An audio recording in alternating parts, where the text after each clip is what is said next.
24 அன்று நடைபெறவுள்ள நாடாளுமன்ற மக்களவை பொதுத் தேர்தலில் கன்னியாகுமரி மாவட்ட விளவங்கோடு சட்டமன்ற தொகுதி இடைத்தேர்தலிலும் அனைத்து இந்திய அண்ணா திராவிட முன்னேற்ற கழகத்தின் அதிகாரப்பூர்வ வேட்பாளர்களை கீழ்காணும் நாடாளுமன்ற தொகுதியிலும் விளவங்கோடு சட்டமன்ற தொகுதியிலும் தேர்ந்தெடுக்கப்பட்டு நிறுத்தப்படுகிறார் என்பதை தெரிவித்துக் கொள்கின்றேன். ஸ்ரீபெரும்பூர் நாடாளுமன்ற தொகுதி திரு டாக்டர் ஜி பிரேம்குமார். வேலூர் நாடாளுமன்ற தொகுதி திரு டாக்டர் எஸ் பசுபதி.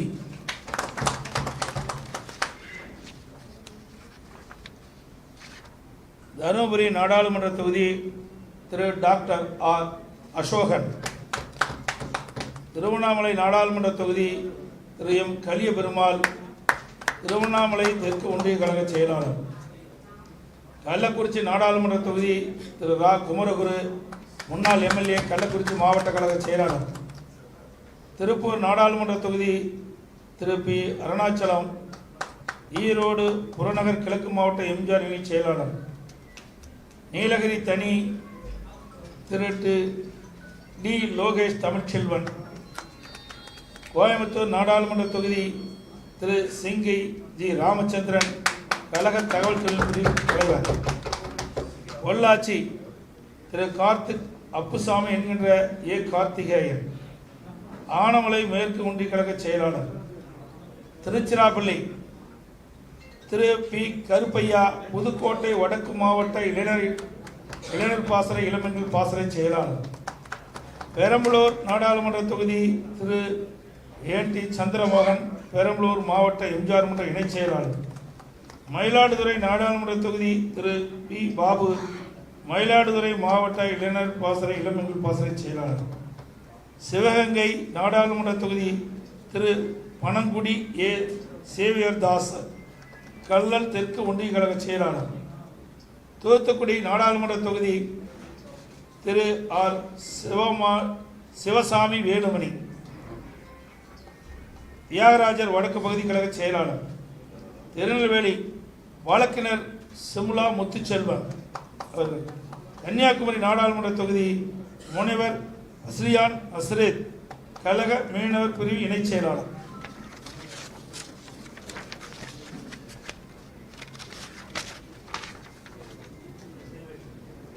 புதுச்சேரி நாடாளுமன்ற தொகுதி திரு ஜி தமிழ்வேந்தன், புதுச்சேரி மாநில இளைஞர் பாசறை இளைஞர் பாசறை செயலாளர். விளவங்கோடு சட்டமன்ற தொகுதி இடைத்தேர்தல் வேட்பாளர் திருமதி யு ராணி, கழக தலைமைச் செயற்கு உறுப்பினர், கழக மகளிரணி துணை செயலாளர். ஆகவே அனைத்து இந்திய அண்ணா திராவிட முன்னேற்ற கழகத்தின் சார்பாக போட்டியிடுகின்ற இரண்டாவது வேட்பாளர் பட்டியல் அறிவிக்கப்பட்டுவிட்டன. விளவங்கோடு சட்டமன்ற இடைத்தேர்தலில் போட்டியிடுகின்ற வேட்பாளரும் அறிவிக்கப்பட்டுவிட்டனர்.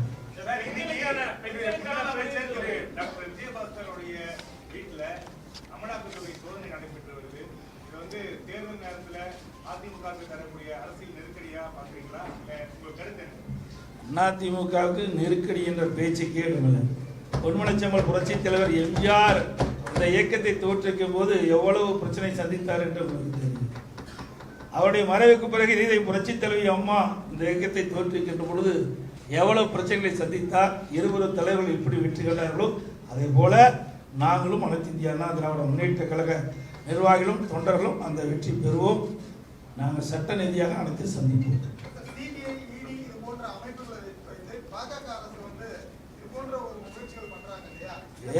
ஏற்கனவே மாநில அரசு லஞ்ச ஒழிப்புத்துறை மூலமாக வழக்கு பதிவு செஞ்சாங்க. மத்திய அரசு வருமான வரித்துறை மூலமாக ரெய்ட் பண்ணாங்க. இப்போ ஈடி பண்ணியிருக்காங்க. எல்லாம் சட்ட ரீதியாக நாங்கள் சந்திப்போம். இருக்குது. நாங்கள் திருநெல்வேலி அறிவிச்சிருக்கிறோமே, பெண்கள் விருப்பப்பட்டு கேட்கிற போது நாங்கள் கொடுப்போம். அது இப்போ நாடாளுமன்ற தேர்தல் போது 6 சட்டமன்ற தொகுதிகள் அடங்கி வருது. இதெல்லாம் பரிசீலி தான் நம்ம வெற்றி வாய்ப்பை பொறுத்து தான் கொடுப்போம். பெண்களுக்கு முன்னுரிமை கொடுக்கின்ற கட்சி அனைத்து இந்திய அண்ணா திராவிட முன்னேற்ற கழக கட்சி. திமுக இருக்குதா? எங்களுக்கு நம்ம கொடுத்துருக்கிறோம், எஸ்டிபி கட்சி கொடுத்துருக்கோம். எஸ்டிபி கட்சி கொடுத்துருக்குறோம். இது வந்து மத நீதியாக நடத்துகிற கட்சியாக இல்லை. முதல் புரிஞ்சுங்க. நீங்கள் கேட்குற கேள்வி தவறான கேள்வி. மதச்சார்பற்ற நாடு. நான் அறிக்கையோடு விட்டுக்கிறேன், ட்விட்டர் விட்டுக்கிறேன். மதச்சார்பற்ற நாட்டில் எல்லா மதமும் சமம். ஆகவே ஜாதிக்கு மதத்துக்கு அப்பாற்பட்ட கட்சி. இந்த ஜாதியாக நிற்கணும், அந்த ஜாதியாக நிற்கணும் இல்லை. எங்களுடைய ஆட்சி மன்ற குழு யாரை தேர்ந்தெடுத்தோ அதுதான் நாங்கள் அறிவிச்சிருக்கிறோம். வெற்றி வாய்ப்பு பொறுத்து தான் நாங்கள் அறிவிப்பை நாங்கள் வெளியிட்டிருக்கிறோம்.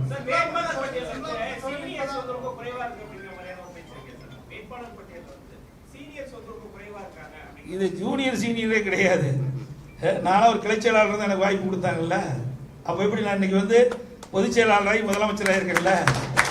இங்கே பொறுத்த வரைக்கும் தலைமைக்கு விசுவாசமாக இருக்கணும், உழைப்பு கொடுக்க வேணும், தேர்ந்தெடுக்கப்பட்ட மக்களுக்கு நன்மை செய்ய வேணும். அந்த அடிப்படையில் தான் எங்களுடைய தலைமை கழக நிர்வாகிகள், ஆட்சி மன்ற குழு உறுப்பினர்கள் பரிசீலித்து அதை தேர்ந்தெடுத்து அறிவிக்கிறார்கள். அனைத்து தரப்பிற்கும் பிரதிநிதித்துவம் கிடைக்கின்ற விதத்தில் தான் எங்களுடைய வேட்பாளர் பட்டியல் அறிவிக்கப்பட்டிருக்கிறது. கட்சியுடைய நிர்வாகிகள், தொண்டர்கள், படித்த இளைஞர்கள் அனைவரையும் உள்ளடங்கி ஒரு வேட்பாளர் பட்டியலை தான் நாங்கள் அறிவிச்சிருக்கிறோம்.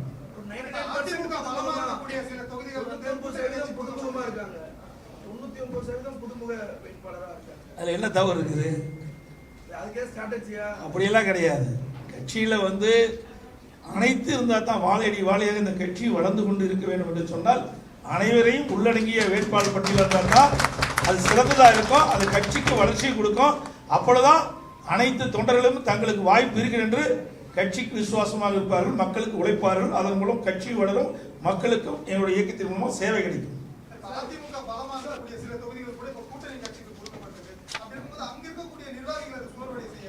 அதாவது கூட்டணி வேணுங்கிறீங்க, நீங்களே என்ன சொல்றீங்க? இங்க கூட்டணியே கிடையாதப்பா. எனதோரு பத்திரிகையில பாக்குறீங்க, பத்திரிகையிலேயே ஊடகத்திலேயோ என்ன சொல்றீங்க? அதிமுக இன்னும் பச்சையா ஏதோ பேசுறீங்களோ போட்டுருக்காங்க. நம்ம பேசக்கூடாது சில பத்திரிகையில். அதுக்காகவே சில பத்திரிகைகள் இருக்குது. அதிமுகவை குறை சொல்வதற்காகவே 2 பத்திரிகை இருந்துட்டு இருக்குது. 2 கட்சிக்கு அவர்கள் வந்து வந்து ஆதரவாக செயல்பட்டு கொண்டிருக்கிறாங்க. உண்மை செய்தியை மறைச்சு போட்டுக்கிறாங்க. அதாவது கூட்டணி வரலீங்கன்னா இந்த கட்சிக்கு ஒரு வந்து கூட்டணி இல்லைங்கிறீங்க. கூட்டணி வந்தா முக்கியமான தொகுதியில் விட்டு கொடுத்துருக்கிறீங்க. அப்படியெல்லாம் கிடையாது. கூட்டணி என்பது தேர்தலுடைய சூழ்நிலைக்கு தக்கவாறு அமைக்கப்படுகிறது. கூட்டணி கூட்டணி இருந்துதான் ஒரு கட்சி வெற்றி பெறும் சொன்னா அந்த கட்சி நிலையா இருக்க முடியாது. அந்த கட்சியுடைய சொந்த பலம், நான் சொன்னேன், சொந்த பலத்தோடு இருந்தால் தான் நாம வெற்றி பெற முடியும்.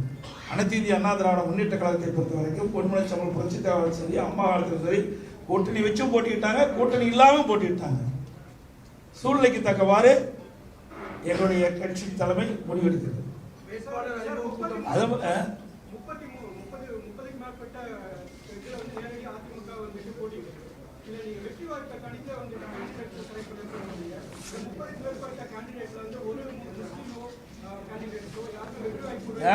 நான் சொன்னேன், நீங்க ஜாதியும் மதத்தை ஏங்க பிரிக்கிறீங்க? இப்படி பிரிச்சு தாங்க நாடு குட்டிச்சவராகி போச்சு. அனைவரும் பாரு, எம்மதமும் சம்மதம்.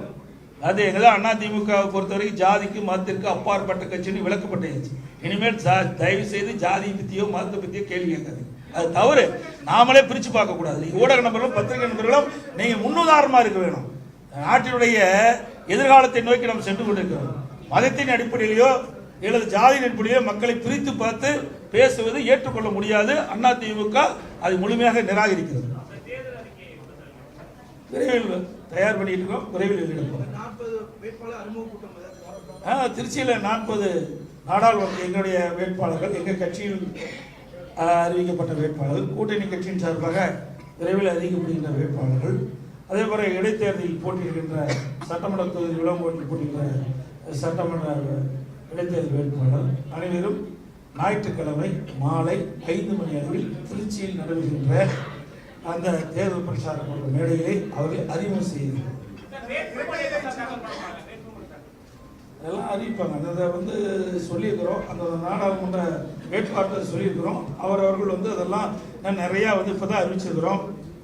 நிறைய டாக்குமெண்ட்லாம் இருக்குல்ல, அதெல்லாம் சரி, அதெல்லாம் வாங்கி எடுத்து பரிசீலிக்க அவர்கள் வந்து விரையான எப்படியா இருந்தாலும் 27ஆம் தேதிக்குள்ள நாமினேஷன் செஞ்சாகணும். அதுக்குள்ள நாமினேஷன் எங்களுடைய இயக்க வேட்பாளர் நாமினேஷன் பதிவு செய்திருக்கிறார்.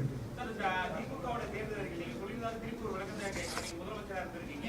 பெட்ரோல் டீசல் விலை வந்து குறைக்கப்படும் அப்படின்னு சொல்லி தேர்தல் அறிக்கையில கொடுத்திருக்காங்க. அவங்க வந்து இப்ப 100 ரூபாய்க்கு மேல பெட்ரோல் இருக்குது, ஆனா 70 ரூபாய் 80 ரூபாய் குறைக்கப்படும் சொல்றாங்க. இது சாத்தியமா? யார் குறைக்க முடியும்? இவர்களே ஆட்சிக்கு வந்து குறைக்க போறாங்க. இந்திய கூட்டணி ஆட்சிக்கு வரும்போதுதா குறைக்க போறாங்களா? நடக்காது. ஏற்கனவே இவர்கள் ஆட்சிக்கு வந்த முன்பு 2021 சட்டமன்ற பொதுத் தேர்தல் போது தேர்தல் அறிக்கையில் என்ன வெளியிட்டாங்க? பெட்ரோலுக்கு 5 ரூபாய் குறைக்க போறாங்க. முழுசா குறைச்சாங்களா? ஒரு சிறிய அளவு தான் குறைச்சாங்க. டீசலுக்கு 4 ரூபாய் குறைக்கினாங்க. காற்றோட போய்விட்டு யாரு இதுவரைக்கும் குறைச்சாங்களா? இன்றைக்கு மாநில அரசு போடுகின்ற வரி குறைச்சாவே ஒரு லிட்டருக்கு 10 ரூபாய் 12 ரூபாய் குறையும். அதை முதல்ல குறைக்க சொல்லுங்க. அதை குறைக்க மாட்டேங்கிறனால இவங்களுக்குள்ள அதிகாரத்தின் அடிப்படையில் வரி குறைப்பு செய்தால் மக்கள் பயன்பெறுவார்கள். ஆகவே இவர்கள் ஆட்சிக்கு வரப்போறதும் இல்லை, மத்தியில் இவர்கள் வெற்றி போறதும் இல்லை. இவர்கள் கொடுக்கின்ற அறிவிப்பு வெற்றி அறிவிப்பை தான் பார்க்கப்படுது.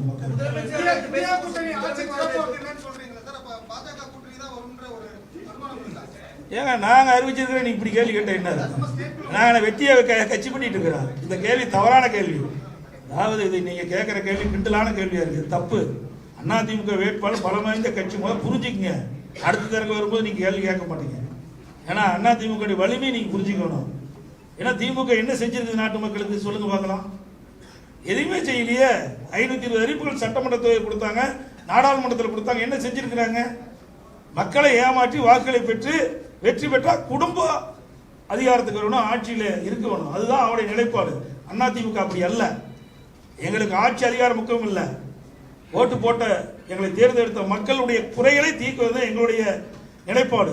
அப்படி இருந்தால் நாங்கள் பாரதிய ஜனதாவுடைய ஆட்சியில் இருந்திருப்போமே. நாங்கள் இல்லையே, மக்களுக்கான பார்க்குறோம். அவர்கள் கூட்டணி வலியுமா போய் பேசி 15 நாளாக பேசிட்டு இருக்கிற கூட்டணி. என்னைக்கு ஆரம்பிச்சா கூட்டணி? இன்னும் காங்கிரஸ் அறிவிக்க முடியல. ஒரே நாளில் நேற்றைய தினம் கூட்டணி பேச்சுவார்த்தை ஆரம்பிச்சோம், கையெழுத்து போட்டோம். நேற்றைய தினமே அறிவிப்பு வெளியிட்டோம். இதுதான் அதிமுக வலிமையான கட்சிங்க. அதிமுகவை பலவீனமா நீங்க இடம் போட வேண்டாம்.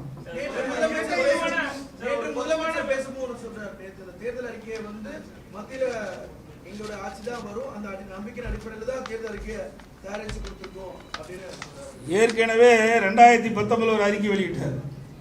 என்ன செஞ்சாங்க?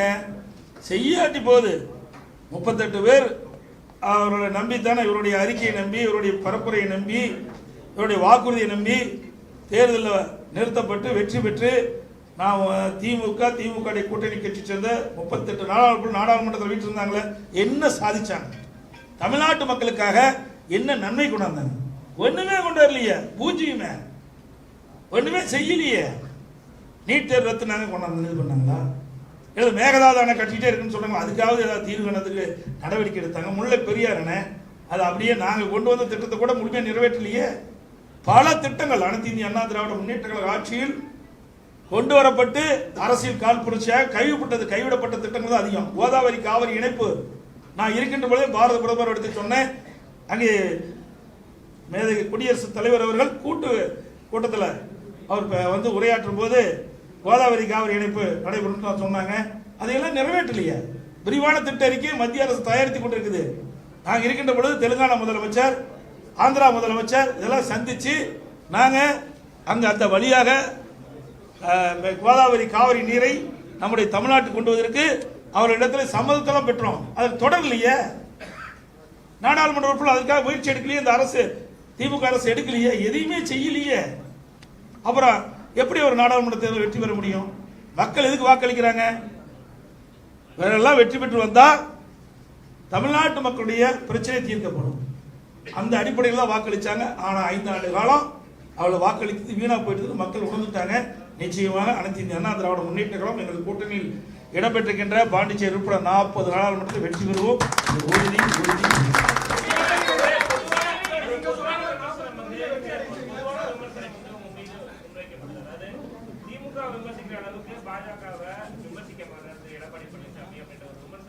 அதாவதுங்க நல்லா புரிஞ்சுக்கணும். ஒரு கூட்டணியில் இருக்கும்போது ஓஹோடு பேசுறது நாங்கள் அல்ல. கூட்டணியிலிருந்து வெளியில் வந்த பிறகு திட்டி பேசுவதும் கிடையாது. மக்களுக்கு எது நன்மை கிடைக்குது, மக்களுக்கு எது பாதிப்பு ஏற்படுது, அப்போ நாங்கள் எதிர்த்து குரல் கொடுப்போம். நல்லா புரிஞ்சுக்கணும். கூட்டணியில் இருக்கின்றவரை ஓஹோன்னு பேசுவாங்க. கூட்டணிக்கு வெளியே வந்த பிறகு அவரை பற்றி விமர்சனம் செய்வாங்க. அது சரியல்ல. என்றைக்கும் ஒரு நம்பிக்கை இருக்க வேண்டும். ஒரு கட்சினா ஒரு ஐஎஸ் மாதிரி முத்திரை இருக்கணும். எங்களை பொறுத்த வரைக்கும் தமிழ்நாட்டு மக்களுக்கு அநீதி இழைக்கின்ற பொழுது நிச்சயமாக யாரா இருந்தாலும் அதை எதிர்த்து குரல் கொடுப்போம். இது வந்து மக்களவை தேர்தல் 10 ஆண்டுகள் வந்து பிஜேபி தான் இருக்காங்க. அப்ப அவங்களுக்கு எதிரான பிரச்சாரங்களை முன்வைக்கணும் அப்படின்ற ஒரு எதிர்பார்ப்பு நிச்சயமா இருக்கும். இல்ல பொறுங்க, இப்பதானே காலம் ஆரம்பிச்சிருக்குது பாருங்க, போக போக சிறப்பா இருக்கும். நீ என்றதெல்லாம் நடக்கும், கவலைப்படாதுங்க. ஏன் வருத்தப்படுறீங்க? இன்னும் காலம் இருக்குது. இப்பதானே வேட்பாளர் அறிவிச்சிருக்கிறோம். ஆகவே அனைத்து இந்திய அண்ணா திராவிட முன்னேற்ற கழகத்தை பொறுத்த வரைக்கும் தமிழ்நாட்டுக்கு பயனளிக்கக்கூடிய திட்டத்தை வரவேற்போம். தமிழ்நாடு மக்களுக்கு அநீதி இழைக்கின்ற பொழுது அதை எதிர்ப்போம். இதுதான் எங்கள் நிலைப்பாடு. நன்றி, வணக்கம்.